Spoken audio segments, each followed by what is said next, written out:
When the first trailer for Madam Web debuted, I actually enjoyed it. So I didn't feel the need to justify it against the claims that it was woke because there's 4 female leads or that it looks fan made.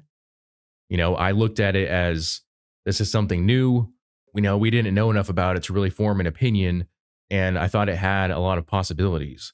But recent comments from the director have killed most, if not all, desire to see this film.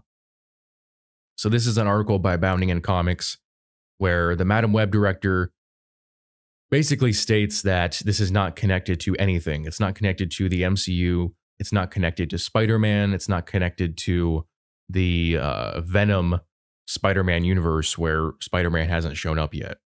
So in confirming that the film will have little to offer audiences outside of those with a specific affinity for the web slingers' female allies, which is pretty much nobody. I mean, let's be honest. If you did a Spider-Verse films, these characters would barely make an impact. So, as someone who reads a lot of comics, the idea of these characters existing was interesting as long as I believed that they were going to be part of a broader universe, that they could flesh out a certain corner of the MCU or even just the Sony Spider-Verse.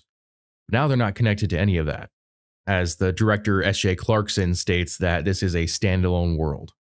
Clarkson confirmed this production fumble during a January 19th interview given to Entertainment Weekly's Devin Coogan in promotion of the film's upcoming release. Why would you say that right before the movie is about to come out? I mean, obviously it's like a month, but why would you tell everyone that? Like, go with the freaking Barbie advertising. You know, they advertised a different movie than what was actually shown to people. People thought they were going to see a family-friendly, kind of ditzy Barbie film, and instead it was like some propaganda piece. You should have just kept people in the dark if you wanted people to see the movie. She says, speaking to her decision to take a more grounded approach to Cassandra Webb's silver screen debut rather than the more fantastical and bombastic one seen in most other Hollywood superhero fare, the director explained that she did so in service of what she saw as the psychological, cerebral nature of the titular heroine's powers. Quote, not to sound too wanky about it, but it's about what's going on in Cassie's head and her grappling with that, detailed Clarkson, throwing in a spot of her native British slang. Is she going insane? Is this real? She's battling with that within herself and trying to understand it, which is fine.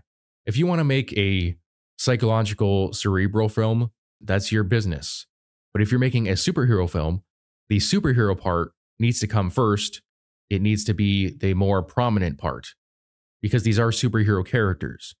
They come from a fantastic and bombastic world, as she says. If you're not going to dive headfirst into that aspect of the genre, then why use these characters? Directors need to stop coming at these films with the attitude that, hey, I'm getting to work on this trendy superhero genre film, so I'm going to use it as a vehicle to make, quote unquote, my film. A serious film that will put my name on the map, that will get people to take me seriously as a director. It's completely ego. Just like how Secret Invasion director scoffed at the idea of doing a comic book accurate story because he wanted to do a grounded spy thriller, as if you couldn't do both, and should have focused more on the superhero genre.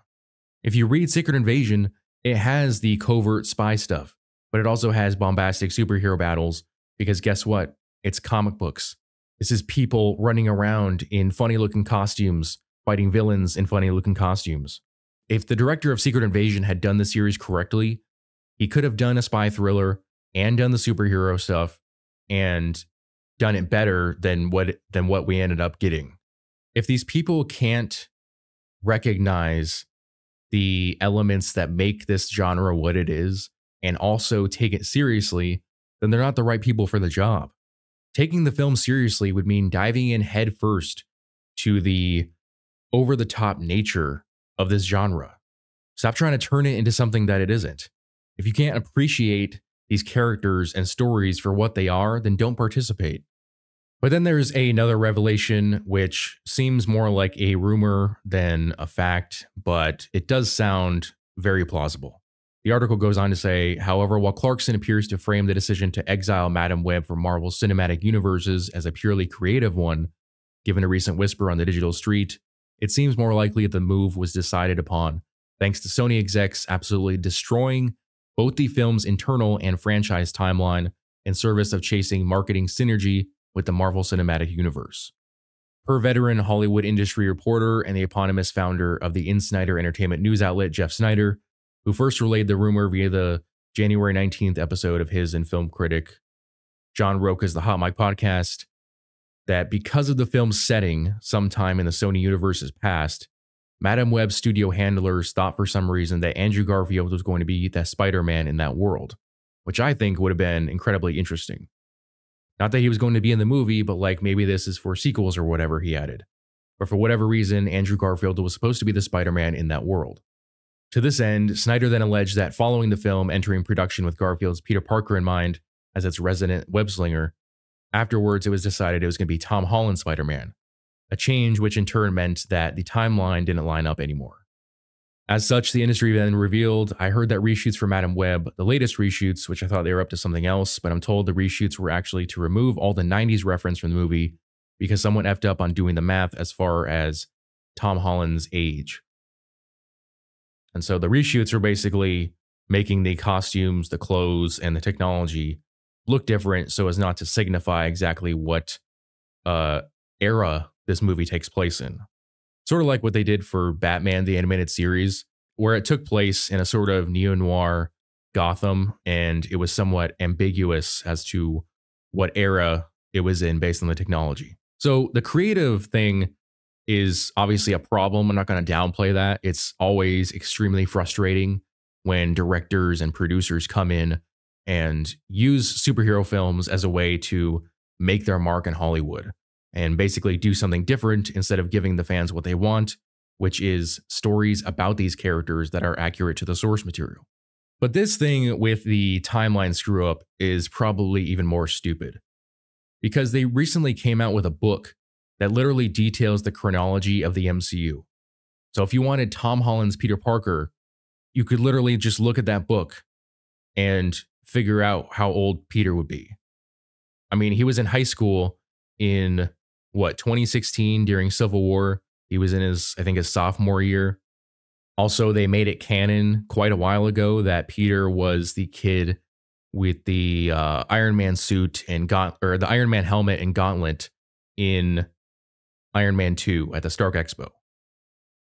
So from those two things, we can get a pretty general guess at how old Peter is and exactly when or what year he was born. Now, if they were going with Andrew Garfield's Peter Parker and they filmed everything based on that and then decided on later that Tom Holland's Peter Parker would be the one referenced, then that makes more sense. But that's a decision that should have been made before the film. Like, how did you write and film this material and then decide that you wanted it to be connected to the MCU? I thought the trailer looked a little bit fan-made, but I thought that it was like that because it seemed like a trailer from the past. It seemed like a trailer from the 2000s, and now knowing that the setting and the costumes and everything might have been from the 90s, it makes more sense.